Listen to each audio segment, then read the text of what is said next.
Bismillahirrahmanirrahim. Assalamualaikum warahmatullahi wabarakatuh. Segala puji bagi Allah Subhanahu wa Ta'ala yang telah memberikan kita nikmat iman, kesehatan, dan kesempatan untuk terus belajar dari berbagai kisah. Sholawat serta salam kita haturkan kepada junjungan kita, Nabi Muhammad Shallallahu Alaihi Wasallam, beserta keluarga, sahabat, dan para pengikutnya hingga akhir zaman.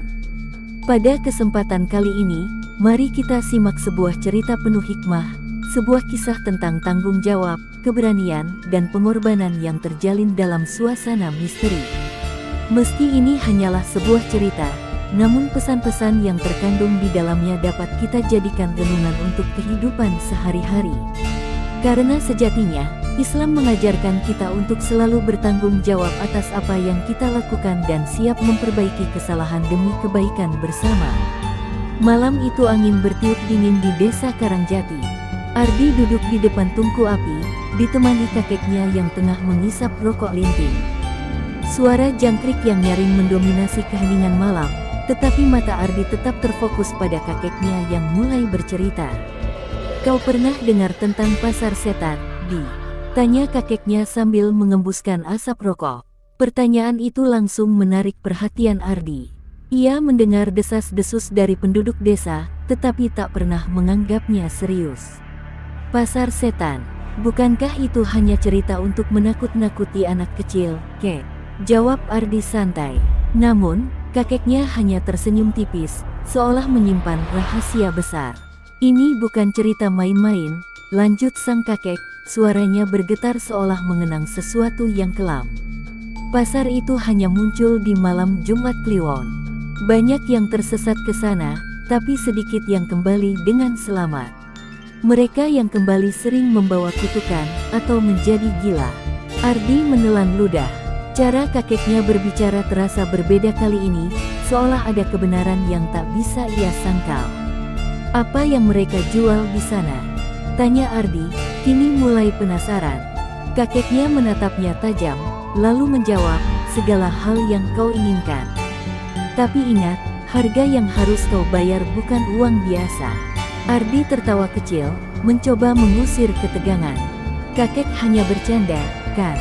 Tidak mungkin ada pasar seperti itu. Namun, tawa Ardi segera mereda ketika kakeknya mengisahkan pengalaman seorang temannya yang pernah tersesat di pasar setan. Teman itu, katanya, membawa pulang sebuah cermin antik yang tampaknya biasa saja. Namun, cermin itu ternyata menjadi pintu masuk bagi makhluk-makhluk gaib yang mengintai keluarga temannya hingga semuanya tewas mengenaskan. "Kau pikir itu kebetulan?" "Tidak, Ardi. Itu adalah hukuman karena melanggar aturan dunia mereka," kata kakeknya penuh peringatan. Malam semakin larut, dan cerita kakek terus menghantui pikiran Ardi. Namun, bukannya merasa takut, rasa penasaran dalam dirinya justru semakin besar. Ia selalu merasa bahwa desa ini penuh dengan rahasia yang tak pernah diungkap secara gamblang. "Jadi, pasar itu muncul di mana, Kek?" tanyanya, mencoba terdengar santai meskipun hatinya berdebar. Kakeknya menunjuk ke arah hutan di pinggir desa. "Di sana, di tengah hutan bambu. Tapi aku peringatkan, jangan pernah kau mencoba mencarinya. Bahkan yang hanya sekadar melihatnya sudah cukup untuk membuat hidupmu berantakan." Keesokan harinya, cerita tentang pasar setan menyebar di antara teman-teman Ardi, Sinta, Bayu, dan Wawan. Mereka mendengar kisah itu dari Ardi dengan semangat yang sama seperti mendengar cerita horor di malam campfire. Namun, di antara mereka semua, Sinta adalah yang paling percaya. "Kita harus menghormati yang gaib, Ardi. Legenda seperti ini ada karena sesuatu yang nyata," katanya dengan nada tegas. Tetapi Bayu dan Wawan justru menertawakan ketakutan Sinta. "Ini cuma cerita lama, Sin. Apa salahnya kita coba cari tahu?" Perdebatan itu berakhir dengan keputusan impulsif, mereka akan mencari pasar setan di malam Jumat Kliwon berikutnya. Meskipun ada ketakutan yang menggelayuti hati mereka, rasa penasaran jauh lebih mendominasi. Namun, saat malam yang ditentukan semakin dekat, suasana di desa Karangjati mulai berubah. Anjing-anjing sering melolong tanpa alasan, dan penduduk desa yang lebih tua tampak lebih sering berdiam di dalam rumah. Desa seakan bersiap menghadapi sesuatu yang hanya mereka pahami. Ketika malam Jumat Kliwon tiba, Ardi duduk di depan pintu rumahnya sambil memandangi bulan yang bersinar pucat. Ia merasakan angin dingin yang menusuk hingga ke tulang, seolah memperingatkan akan bahaya. Dalam hatinya, ia ragu apakah keputusan ini adalah langkah yang benar. Tetapi ketika Bayu, Wawan, dan Sinta datang dengan wajah penuh semangat, Ardi tak punya pilihan selain mengikuti mereka. Dengan membawa senter dan nyali yang setengah matang, mereka melangkah menuju hutan bambu, tempat di mana misteri menanti. Tak satu pun dari mereka menyadari bahwa langkah pertama mereka ke dalam hutan itu adalah awal dari sebuah perjalanan yang akan mengubah hidup mereka selamanya. Suara jangkrik yang tadinya nyaring perlahan menghilang, digantikan oleh keheningan yang memekakkan telinga. Di kejauhan, samar-samar, terdengar bunyi yang aneh, seperti suara riuh pasar yang jauh, tapi tidak manusiawi. Hati mereka berdegup kencang, namun kaki mereka terus melangkah, mendekati sesuatu yang tak seharusnya mereka temui. Langkah-langkah mereka terdengar jelas di jalan setapak yang gelap dan lembab, seolah hutan itu menelan semua suara lain. Sinar senter mereka memantul pada batang-batang bambu, menciptakan bayangan aneh yang bergerak seperti sosok-sosok hidup. Sinta merapatkan jaketnya, merasa ada sesuatu yang mengintai dari kegelapan. "Kalian yakin ini ide bagus?" tanyanya. Suaranya bergetar. Bayu terkekeh, mencoba menyembunyikan rasa gugupnya. "Kita hanya mencari, Sin. Lagi pula, kalau ini cuma cerita bohong, kita pulang dan tertawa soal ini nanti." Tapi tidak ada tawa dalam hati mereka, hanya ketegangan yang semakin tebal. Setelah berjalan cukup jauh, Ardi tiba-tiba berhenti. Ia mengangkat tangannya, memberi isyarat agar semuanya diam. "Dengar," bisiknya. Dari kejauhan, terdengar suara samar-samar, suara yang tidak seharusnya ada di tengah hutan. Ada gemerisik, lalu suara tawa kecil yang menyeramkan. Bayu mencoba bercanda, meskipun wajahnya pucat. Mungkin itu monyet. Namun, suara itu tidak terdengar seperti binatang. Itu suara manusia, atau sesuatu yang ingin terdengar seperti manusia. "Kita sebaiknya kembali," kata Sinta dengan nada panik, tetapi Ardi sudah melangkah maju, terdorong oleh rasa penasaran yang mengalahkan ketakutannya. Langkah mereka membawa mereka ke sebuah lapangan terbuka yang tidak ada dalam peta. Padahal, sebelumnya, hutan ini hanyalah bambu yang rapat. Sekarang, di depan mereka, terbentang sebuah area yang penuh dengan lampu-lampu temaram berwarna jingga. Lampu-lampu itu menggantung di udara, tanpa tiang atau kabel yang menopangnya. Di tengah lapangan, ada gerobak-gerobak kayu berjejer, dan di atasnya ada berbagai barang yang tak biasa, cermin pecah, kain-kain kotor, botol berisi cairan aneh, bahkan tengkorak yang tertata rapi. Ini pasar itu," gumam Wawan, suaranya nyaris tak terdengar. Makhluk-makhluk yang berada di pasar itu mulai memandang mereka. Mereka bukan manusia, meskipun beberapa berusaha terlihat seperti manusia. Ada pedagang dengan tubuh besar, tetapi tangannya seperti akar pohon. Ada juga sosok perempuan dengan rambut panjang yang bergerak sendiri, seperti ular. Sinta mencengkeram lengan Ardi, berusaha menahan teriakannya. "Kita harus pergi," desisnya. Tapi sebelum mereka bisa melangkah mundur, seorang pedagang mendekat. "Mau cari apa, anak-anak?" Suaranya dingin, terdengar seperti desis angin di tengah malam. Ardi, meskipun takut, mencoba bersikap tegar. "Kami tidak mencari apa-apa. Kami hanya tersesat," jawabnya. Namun, pedagang itu tertawa, tawa yang membuat bulu kuduk mereka meremang. "Tidak ada yang tersesat di sini. Kalau kalian sudah sampai, berarti kalian ingin sesuatu." Pedagang lain mulai mendekat, mata mereka menyala seperti bara api. Wawan, yang dari tadi gemetaran, tanpa sadar melangkah mundur dan menabrak salah satu gerobak. Sebuah benda jatuh ke tanah, sebuah keris kecil yang tampak berkarat. Pedagang yang memiliki gerobak itu tersenyum licik. "Itu milikmu sekarang," katanya, suaranya seperti memerintah. Kami tidak ingin apa-apa. Kami hanya ingin pergi, teriak Sinta, suaranya pecah karena ketakutan. Tapi pedagang-pedagang itu tidak mendengarkan. Mereka semua mengelilingi keempat sahabat itu, seolah siap menelan mereka hidup-hidup. Tidak ada yang pergi tanpa membeli, kata salah satu pedagang, nadanya seperti lonceng kematian. Wawan, yang sudah diambang panik, berteriak, baik, aku akan bayar. Aku akan beli keris ini. Dia mengeluarkan uang dari kantongnya, tetapi pedagang itu hanya tertawa. Kami tidak butuh uangmu, anak manusia. Pembayaranmu adalah waktumu. Tiba-tiba, udara di sekitar mereka menjadi berat.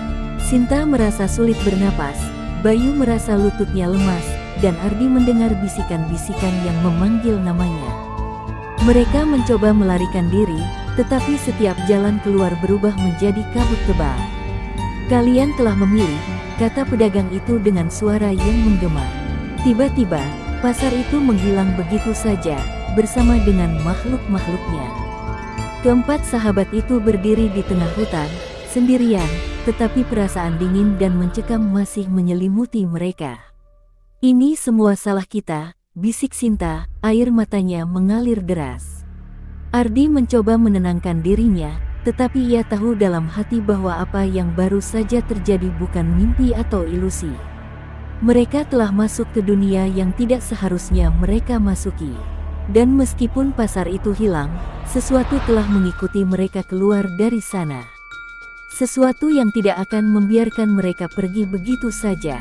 Tanpa mereka sadari, keris kecil yang dibawa Wawan mulai bersinar redup, seperti api kecil yang baru saja dinyalakan. Malam itu menjadi awal dari mimpi buruk yang tak pernah mereka bayangkan. Setelah keluar dari hutan, suasana di desa terasa berbeda. Udara terasa lebih berat, dan keheningan malam mencekam seolah dunia telah berubah. Wawan masih menggenggam keris kecil itu, tangannya gemetar hebat. Lempar saja benda itu, Wan. Kita tidak butuh kutukan, seru Sinta, yang wajahnya basah oleh air mata. Namun, ketika Wawan mencoba membuang keris tersebut, benda itu kembali ke tangannya seolah memiliki kehidupan sendiri. Aku tidak bisa. Ini seperti melekat padaku. Wawan berteriak panik, sementara Ardi dan Bayu hanya bisa saling pandang dengan ekspresi penuh ketakutan. Setelah mereka kembali ke rumah masing-masing, teror mulai menyelimuti. Malam itu, Wawan terbangun oleh suara bisikan di telinganya. Suara itu mengucapkan kata-kata dalam bahasa yang tidak ia pahami, tetapi nadanya begitu dingin dan mengancam. Di sudut kamarnya, ia melihat bayangan hitam berdiri diam, menatapnya tanpa mata. Bayangan itu menunjuk ke arah keris yang ia letakkan di atas meja. Kamu sudah membeli, sekarang bayarannya, desis suara itu, sebelum menghilang bersama angin dingin yang tiba-tiba bertiup. Keesokan harinya, Wawan menceritakan pengalamannya pada Ardi dan yang lain. Namun, ia bukan satu-satunya yang dihantui. Sinta mengaku mengalami mimpi buruk semalam. Dalam mimpinya, ia berada di tengah pasar itu lagi, dikelilingi oleh pedagang-pedagang gaib yang memaksanya membeli barang-barang aneh. Salah satu pedagang bahkan menawarkan dirinya sebuah kalung, mengatakan bahwa kalung itu akan melindunginya. Tapi ketika ia menyentuh kalung itu, rasa sakit seperti terbakar menyerang tangannya. Ketika terbangun, ia mendapati bekas luka bakar di telapak tangannya, meskipun ia tahu itu mustahil. Ardi mencoba mencari jawaban dengan bertanya pada kakeknya. Namun, saat ia menyebutkan keris yang dibawa Wawan, kakeknya langsung memucat. Kalian bodoh. Kalian tidak seharusnya mengambil apapun dari pasar itu, teriak kakeknya. Ia menjelaskan bahwa barang-barang dari pasar setan terikat dengan sihir gelap. Setiap barang yang diambil memiliki harganya sendiri, dan harganya selalu melibatkan jiwa. Keris itu bukan benda biasa. Itu adalah jembatan antara dunia kita dan dunia mereka. Jika Wawan tidak melepaskannya, jiwanya akan terhisap habis, jelas kakeknya dengan suara penuh ketakutan. Ardi segera mengumpulkan teman-temannya untuk mencari solusi. Mereka mendatangi seorang dukun desa yang dikenal mampu menghadapi hal-hal gaib. Dukun itu, seorang wanita tua bernama Mbok Rondo, mendengar cerita mereka dengan wajah serius. Setelah memeriksa keris tersebut, ia berkata, benda ini membawa energi yang sangat kuat. Kalian sudah membuat perjanjian tanpa sadar. Jika keris ini tidak dikembalikan ke pemiliknya di pasar, kutukan itu akan menghancurkan kalian satu persatu. Kata-katanya membuat mereka merinding, tetapi tidak ada jalan lain selain kembali ke pasar itu. Namun, Mbok Rondo memperingatkan bahwa pasar tidak akan membiarkan mereka pergi begitu saja. Kalian sudah masuk ke dalam aturan mereka. Jika kalian kembali, kalian harus siap membayar harga yang lebih besar. Mendengar itu, Sinta hampir mundur, tetapi Ardi meyakinkan semuanya bahwa mereka tidak punya pilihan. Kalau kita tidak melakukannya, hidup kita akan hancur. Kita harus kembalikan keris itu, apapun yang terjadi, katanya dengan suara yang bergetar, tetapi penuh tekad. Malam Jumat Kliwon berikutnya, mereka kembali ke hutan. Kali ini, suasananya jauh lebih mencekam. Angin bertiup kencang, membawa aroma anyir yang menusuk hidung. Langkah-langkah mereka terasa berat, seolah-olah hutan itu mencoba menahan mereka. Bayu, yang biasanya penuh semangat, berjalan di belakang dengan wajah pucat. Aku merasa ada sesuatu yang mengikuti kita, bisiknya. Dan memang, setiap kali mereka menoleh, mereka melihat bayangan-bayangan bergerak cepat di antara pepohonan. Ketika mereka tiba di lokasi pasar, tidak ada tanda-tanda kehidupan. Namun, begitu Wawan mengangkat keris itu, lapangan kosong berubah menjadi pasar gaib yang mereka kenal. Lampu-lampu jingga menyala, suara riuh mulai terdengar, dan makhluk-makhluk aneh muncul dari kegelapan. Para pedagang tersenyum licik, seolah sudah menunggu mereka. Kalian kembali, kata salah satu pedagang, suaranya seperti tawa serigala. Tapi ingat, tidak ada yang kembali tanpa kehilangan sesuatu.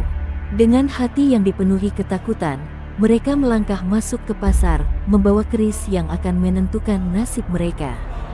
Pasar itu menyala kembali dengan kilau jingga yang menakutkan. Suara-suara yang sebelumnya hanya bisikan kini berubah menjadi gelak tawa menyeramkan, seperti ejekan terhadap keberanian mereka yang rapuh. Para pedagang sudah berkerumun, mata mereka berkilauan dengan rasa lapar. Wawan memegang keris itu erat, tangannya gemetar. Kami ingin mengembalikan ini, teriaknya dengan suara bergetar. Namun, alih-alih menerima, salah satu pedagang, makhluk besar dengan kepala menyerupai serigala, tertawa dingin. Kalian pikir mudah begitu saja? Tidak ada yang mengembalikan tanpa konsekuensi. Sinta mencengkeram tangan Ardi, suaranya hampir berbisik. Kita tidak seharusnya kembali ke sini. Semua ini salah kita. Tapi Ardi tetap berdiri, tegak, mencoba menyembunyikan ketakutannya. Kami tidak ingin masalah. Ambil kembali benda ini, dan biarkan kami pergi, serunya. Namun, pedagang-pedagang itu hanya mendekat, membentuk lingkaran yang semakin menyempit. Kalian sudah melanggar aturan kami, kata sosok perempuan berambut api, suaranya seperti bara yang menyala. Tidak cukup hanya mengembalikan barang. Harga harus dibayar dengan jiwa. Wawan, yang sejak tadi memegang keris, mulai mendengar suara-suara berbisik lagi, kali ini lebih jelas. Kau milikku, kata suara itu. Matanya berkaca-kaca, tubuhnya gemetar hebat. Tiba-tiba, keris itu mulai bersinar, cahaya merah menyala seperti darah yang mendidih. Tangan Wawan mulai terbakar oleh cahaya itu, dan ia berteriak kesakitan. Ambil saja ini, aku tidak peduli lagi, teriaknya, mencoba melempar keris itu. Namun, keris itu tidak terlepas, melainkan tetap melekat di tangannya, seolah menolak berpisah. Sinta menangis, memohon kepada para pedagang. Tolong, lepaskan kami. Kami tidak tahu apa yang kami lakukan. Namun, permohonan itu hanya ditanggapi dengan tawa sinis. Seorang pedagang dengan tubuh seperti bayangan mendekat, menunduk ke arah mereka. Ketidaktahuan tidak membebaskanmu dari hukum kami. Jika kalian tidak ingin kehilangan jiwa kalian semua, maka seseorang harus menggantikan keris itu. Kata-kata itu menggantung di udara, membuat semuanya terdiam. Bayu, yang sejak tadi tak banyak bicara, tiba-tiba melangkah maju. "Aku akan membayarnya. Lepaskan mereka, dan aku akan tinggal," katanya dengan suara rendah tetapi penuh tekad. Sinta menjerit, memegang lengan Bayu. "Tidak, kau tidak bisa melakukan ini." Namun, Bayu hanya menatapnya dengan mata yang basah. "Kalau tidak ada yang berkorban, kita semua akan mati. Setidaknya biarkan ini berakhir di sini." Wawan menatapnya dengan rasa bersalah yang mendalam, mulutnya bergetar, tetapi ia tak mampu berkata apa-apa. Para pedagang saling memandang, seolah menikmati drama yang terjadi di depan mereka. Sosok bayangan tadi mengangguk, dan tiba-tiba, keris di tangan Wawan menghilang. Sebuah kursi kayu muncul di tengah pasar, di mana Bayu diminta untuk duduk.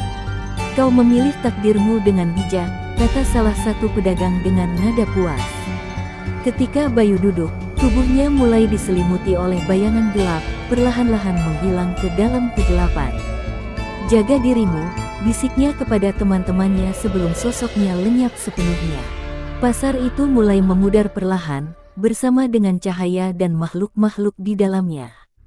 Dalam hitungan detik, keempat sahabat itu hanya berdiri di tengah lapangan kosong, tetapi Bayu tidak lagi bersama mereka. Sinta menangis terseduh-seduh, sementara Wawan jatuh berlutut, wajahnya kosong.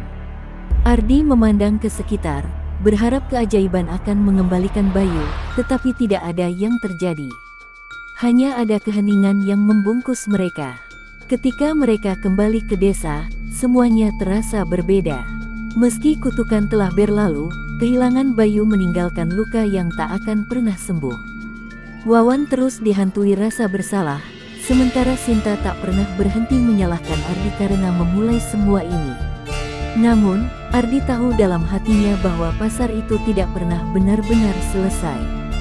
Di malam-malam tertentu, ia masih mendengar bisikan-bisikan dari arah hutan, seolah mengingatkannya bahwa pasar setan selalu menunggu mereka yang berani melangkah terlalu jauh. Hari-hari berlalu setelah kehilangan Bayu, namun rasa hampa dan keheningan tetap membayangi desa Karangjati. Ardi, Sinta, dan Wawan tidak pernah benar-benar kembali ke kehidupan normal mereka. Setiap sudut desa seakan menjadi pengingat akan apa yang telah terjadi, sementara suara tawa dan wajah Bayu terus membayangi pikiran mereka. Sinta menutup diri, jarang keluar dari rumahnya, dan Wawan mulai sering berbicara sendiri, seolah-olah sedang berbicara dengan Bayu. Ardi, yang merasa paling bertanggung jawab, berusaha mencari jawaban, meskipun ia tahu tak ada cara untuk mengembalikan apa yang telah hilang. Pada suatu malam yang sunyi, Ardi memutuskan untuk kembali menemui Mbok Rondo. Dukun tua itu menerima kedatangan Ardi dengan tatapan tajam, seolah sudah mengetahui alasan kedatangannya. "Kau ingin membawa Bayu kembali," kata Mbok Rondo tanpa menunggu Ardi berbicara. Ardi mengangguk, air mata mengalir di wajahnya. "Ada caranya, bukan? Aku siap melakukan apa saja," katanya penuh tekad. Namun, wajah Mbok Rondo hanya menunjukkan kesedihan. "Anak muda, apa yang telah mereka ambil tidak bisa dikembalikan. Jiwa Bayu kini menjadi bagian dari pasar itu.